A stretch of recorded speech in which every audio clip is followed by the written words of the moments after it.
Welcome to So You Think You Can Write, where we give serious writing critique without taking ourselves too seriously.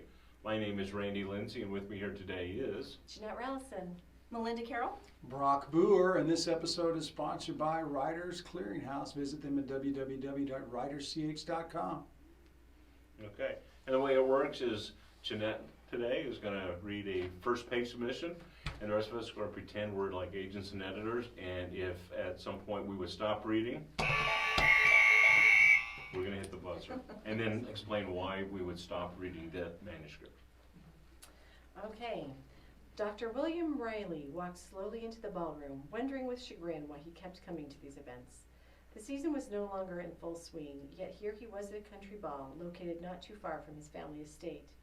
If it wasn't for his mother constantly nettling him to settle down and find a wife, he didn't think he would find the fortitude to keep facing the ton, I think that's how you pronounce that word, sorry, in all of their opulence. It was because I said ton wrong, wasn't it? Is it town or ton? Were you buzzing, Janette? Ton. No, that was not for her reading. Walk slowly into the ballroom, mother constantly nettling.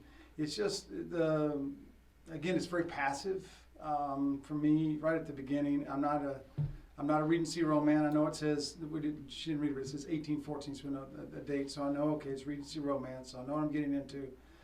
But even then, it's just, it's such a cliche. It wasn't for his mother constantly nettling him to settle down and find a wife. He didn't think he would. I'm just like, and then opulence. Okay, of all their opulence, it's. I guess if you're going to use this tone, you might use first person and show us this in his snarky voice. Maybe I could catch on to that. This just to me it seems very passive and almost too disengaging, I guess. So let me ask Janette a question. Okay, yes. So how many ly adverbs should you have on a page? Oh, well, okay. I have a friend who writes romances who says you can't use more than 5 adjectives or adverbs on a page. I never go through and count them. But, I mean, so there's more than just the lys. But you don't want to have too many. And I see Randy has circled them, and there's 6, so you might want to take a couple of those off. But like walk slowly, that would be easy. He strolled. He Ambled, strolled. Yeah. So that's an easy one to get rid Yeah, of. that's what you're talking about. They're weak, they're passive, strolled. That gives a much better vision of what they're doing. and even the wondering with chagrin, you could say questioning or like, I don't even know that you need the chagrin. Wondering why he kept coming to these events kind of implies chagrin. But the one thing that I caught, and I don't know if this is true because I don't write Regency, but my understanding is during the season, everybody went into town. So all of the balls and the events during the season were in town. And that was usually during the winter season. And then in the summers, they would go to their countrysides, and that was no longer the season. So if he's at a country ball, it says that it's no longer in full swing, but I would think the season's over if he's at a country ball. You're way too smart to be on this show. Well, I may be totally making all of that up, but that was my understanding. We just have to not have you back. All right. Yeah. Well, So if you write Regency, your Regency readers for sure are going to know that stuff. So just double check that.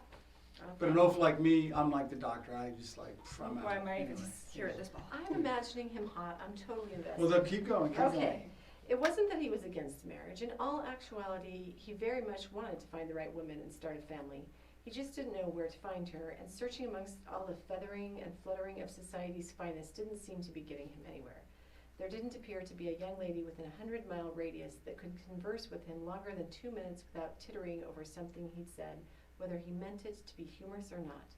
Oh, Dr. Riley, you're so ridiculously witty. Do tell me what infection your patient has again. Of course, rounds of high-spirited giggling would accompany such a request, flirting at its finest, he supposed. Why was society so consumed with vacuous, draining conversation, prattling on about nothing for hours with scandal and fashion highlighting it all? How was that appealing? William groaned as he flicked his gaze about the large ballroom and its all too familiar scene. The orchestra was playing harmoniously in the corner. The wood floor was alive. Sorry. Wood floor was not alive. No, the wood. Yeah, it actually was the last paragraph that I was kind of stewing over it. Again, this is if he's a doctor, and this is London in Regency times, he's a professional, and that is a lower class, or like that was not as esteemed as the wealthy gentlemen that don't have to work. It's having to work kind of puts you in a little bit lower, so he wouldn't be fawned over by these women as much. Like, he would kind of enter the ballroom at a little bit lower of a, knowing he's a little bit less desirable of a catch.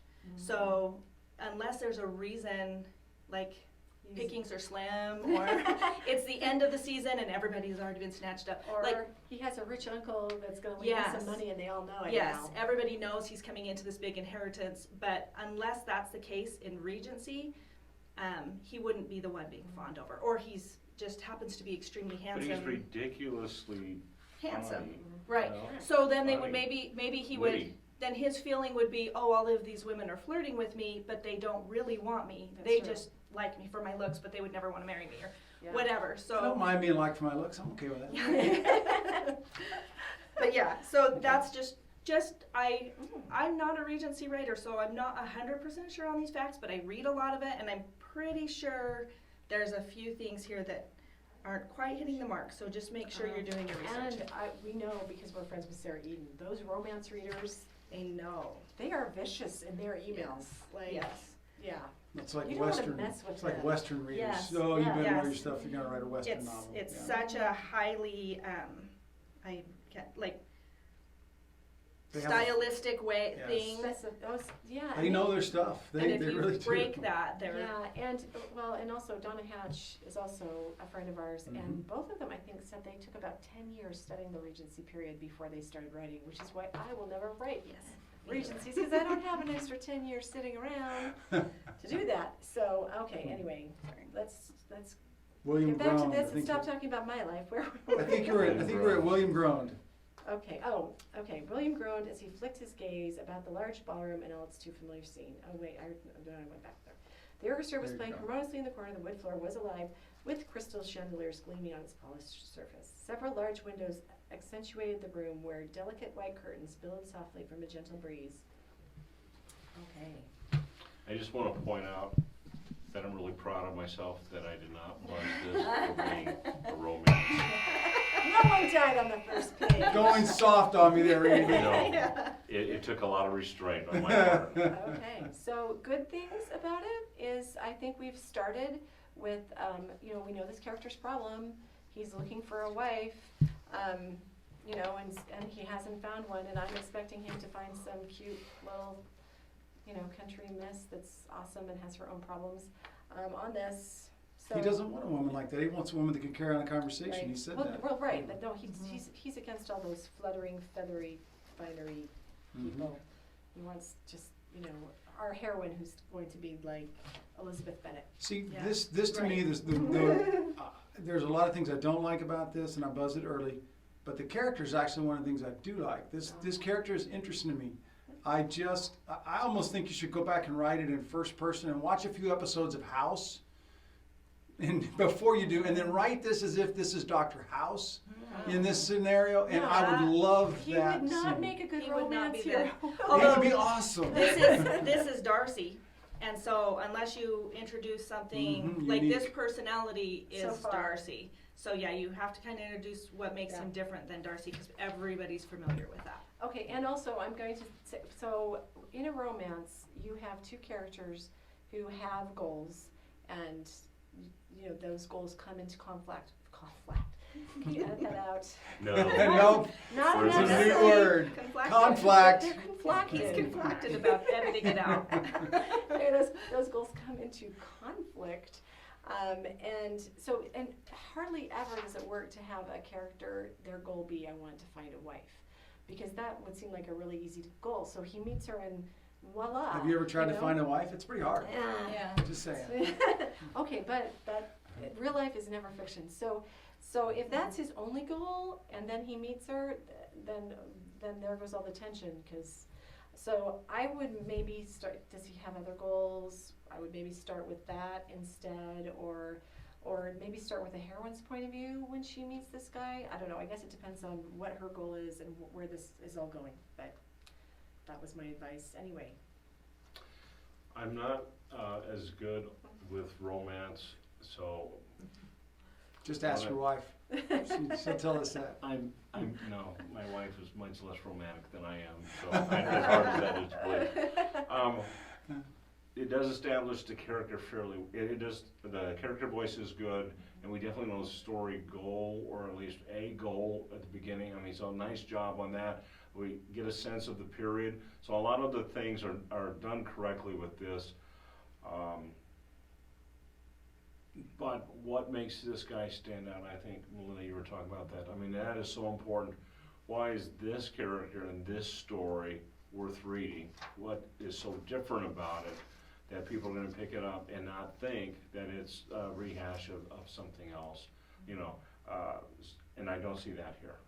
And then also, I don't, and here I'm less sure about this. We don't have any kind of tension. It's kind of a very mundane beginning, and I don't know if that's okay with romances or not, but he's walking into a party, and it's not like he walks into a party and immediately there's a rival or there's a problem. I mean, other than... Or someone with an infectious disease. Yeah, there's someone that drops with a heart attack. Is there a doctor in there? Yeah. So, for me, it's not exciting that he walks in and all the girls want to hang out with him. Like, yay. You could maybe, to show all of this, instead of having him kind of thinking about, you know, there wasn't a lady within a 100-mile radius, maybe a woman approaches him right as he walks in. He walks in, and then the dialogue, the interaction between those two shows his kind of, you know, unhappiness or chagrin at being there, just in the way he's dealing with this woman. That might be a way to show some of those things. In fact, that's one of my big criticisms of this page, is that it's a lot of telling and not a lot of showing, and that can be done very well. If he ambles into the ballroom and immediately is confronted by Miss So-and-so, who starts to fawn over him and prattle, and he's thinking, and you show his voice inside his head going, oh, please get me out of here, but my mother made me come, you know, anyway. So, Right, like so that. there's the conflict. Oh, yeah. It's interesting, and it conveys the same information, but in a more active way. Okay, Want to start with voting? Yeah. All right, I'll start down here. I buzzed it first. I'm going to give it a right. I like the character. I think this would be interesting, but it needs to be rewritten, in my opinion, for those reasons I talked about. It's too much telling, too much telling, not enough showing. And I think you could take this character and you could show us all these things about this character and make this, even for me, somebody like me who doesn't usually read romance, you can engage me early on and it can move this forward. So I would say a right. I'm going to say a right for pretty much the same reasons. I do think you have a lot that's good. So it may not even take a huge change, but there's enough little tweaks that I'm going to say right. Okay, and I want to say, because at this point, the writer's crying right now, I'm sorry. That, like, I think the writing itself, I mean, I could tell reading this was not a beginning writer who wrote this. Right. Yeah. And so I don't, I don't want you to think it's the writing that has the problem. For me, I just think that this was a little bit too low tension of an opening, and it's hard to tell you how to fix that without knowing what the story goals of these characters are. But I would, just try and think if you can think of a different situation that's higher tension. So I'm giving it a right also.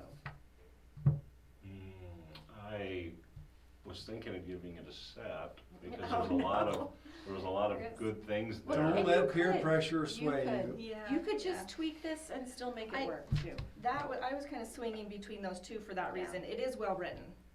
It just needs. So I'm going to give it a set. I have the same complaints that everyone else has, but you know what? I think we need a little bit of balance on this, and I'll just give it a set because I'm not sure that it requires a lot of work to get this ready, and that's kind of the criteria for a set. Is it's not ready to go, but it's well on its way, and I think this story is well on its way to being ready to go. So I will give it a set.